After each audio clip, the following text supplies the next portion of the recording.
Results भी हमने देखे हैं। वडोदरा वाघोड़िया रोड पर डॉक्टर वीके सोनी बहुत ही ज्यादा प्रख्यात, मैं कहता हूँ कि बहुत ही ज्यादा फेमस है, सिर्फ इलाज करने के लिए नहीं, उसमें तो माहिरत पाया रखी उन्होंने।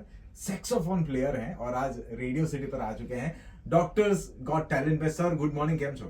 બસ એકદમ મજામાં. તમે કેમ છો? જોરદાર સર. ઇન્જેક્શન, દવા, પ્રિસ્ક્રિપ્શન્સ એના સિવાય આજે તમે તમારા ઇન્સ્ટ્રુમેન્ટ દ્વારા તમારા પેશન્ટ્સને થેરેપી આપો છો. What is that? એ શું છે? વેલ છેલ્લા 25 વર્ષથી પ્રેક્ટિસ તો કરું છું, પણ ઇનિશિયલ 10 yearsમાં જે અમે પ્રેક્ટિસ કરી તો એમાં ઇટ વોઝ વેરી ડેડ કે સિરિયસ પેશન્ટોને ટ્રીટ કરતા કરતા કન્ટિન્યુઅસ મોનિટરના સાઉન્ડ્સ ને રાત્રે ઊંઘમાં પણ એ જ આવે. અને પછી first V use to feel very exhausted seeing and it was very stressful treating so many patients in spite of being an experts and getting recovery અને બધે જ સેટિસ્ફેક્શન મળતા છતાં પણ I felt there was something was missing. So it started that I should recharge myself and the music came to my mind. So I started singing initially.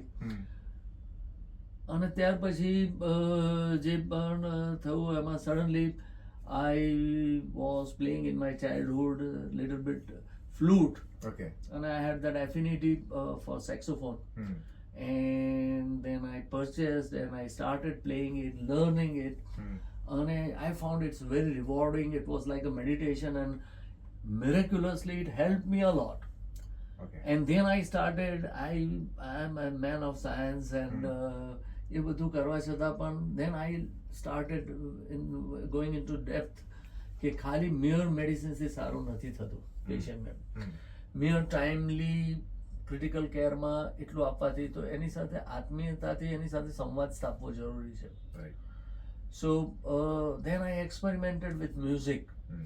અને મ્યુઝિકમાં પણ words કરતાં પણ સાઉન્ડનું જે મહત્વ છે, right? Words have a specific meaning, but sound has something different. કે નેચરમાં પણ જેટલું છે બધી જગ્યાઓ કે તમે સાઉન્ડ્સ ઓફ ક્લાઉડ્સના અવાજ સાંભળો, વીજળીનો અવાજ સાંભળો, કડકડ વહેતું ઝરણું હોય એનો અવાજ સાંભળો, પવનની લહેરકીનો અવાજ છે, પાંદડાના સરસરાહટનો જે અવાજ છે, અને દિવાળીમાં ફટાકડાઓનો અવાજ છે, અને બધા આપણા ડેટીઝ છે એમની પાસે પણ બધા ઇન્સ્ટ્રુમેન્ટલ છે જ કે શિવજીનું ડમરું છે કે કૃષ્ણની વાંસળી છે કે સો આ બધા પરથી મને પ્રેરણા મળી અને આઈ સ્ટાર્ટેડ પ્લેઇંગ ઇટ. અને પછી આઈ સ્ટાર્ટેડ એક્સપેરિમેન્ટિંગ કે બીજા પેશન્ટ ડિસ્ટર્બ ના થાય એ રીતે પહેલાં હું હેડફોનથી સંભળાવતો એમને મ્યુઝિક. સો અનકોન્શિયસ પેશન્ટોમાં, પેશન્ટ્સ ટર્મિનલી હોય એમાં, અને સામાન્ય બીમારીમાં પણ, યંગમાં, મેલમાં, ફિમેલમાં, ઓલ્ડમાં, આઈ હેવ ફાઉન્ડ યુનિવર્સલિટી કે it was producing amazing results. ખાસ કરીને કોવિડમાં પણ કે જેમાં આઇસોલેશન હતું અને એ હતું છતાં પણ એમાં મ્યુઝિક હીલ્સ. ડેફિનેટલી મેડિસિનનો રોલ છે જ, પણ મ્યુઝિક નું જે કોન્ટ્રીબ્યુશન છે ઇટ ઇઝ અનકમ્પેરેબલ છે અને it is must, which is never taught in medical college.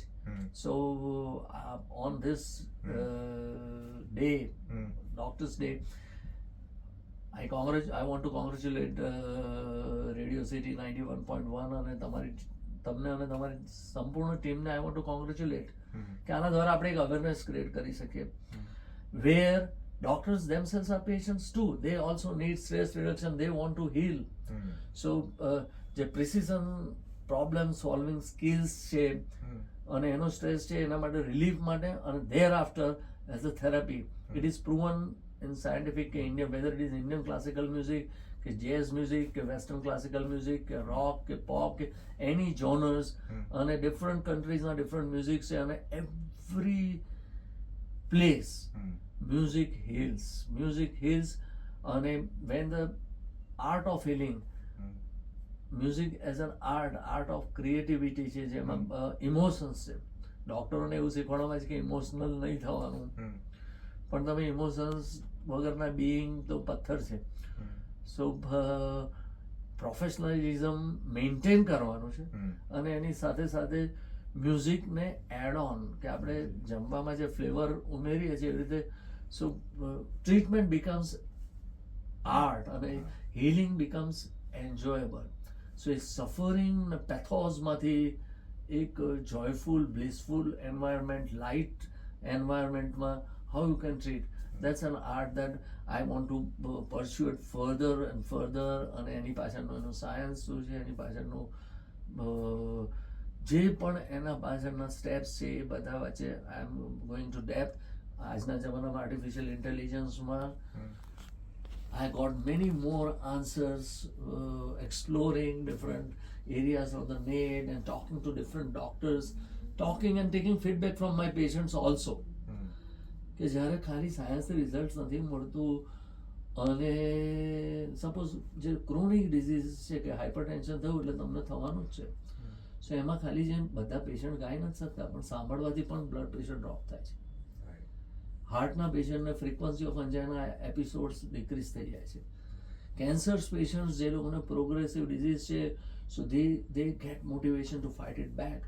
They music સાંભળતા ઓલવેઝ પેશન્ટોને પણ એક પર્પઝ ઓફ લાઈફ એસ્ટાબ્લિશ થાય છે. સો મ્યુઝિકની તાકાત તો એટલી બધી છે કે music is meditation, music is beyond medication, it is meditation. અને એમાં સોલ્સ ટોક ટુ સોલ્સ. ઘણું મ્યુઝિક એવું છે કે તમે બોલો છો કે વગાડો છો અને કાનમાં સંભળાઈને જંકડી જાય છે.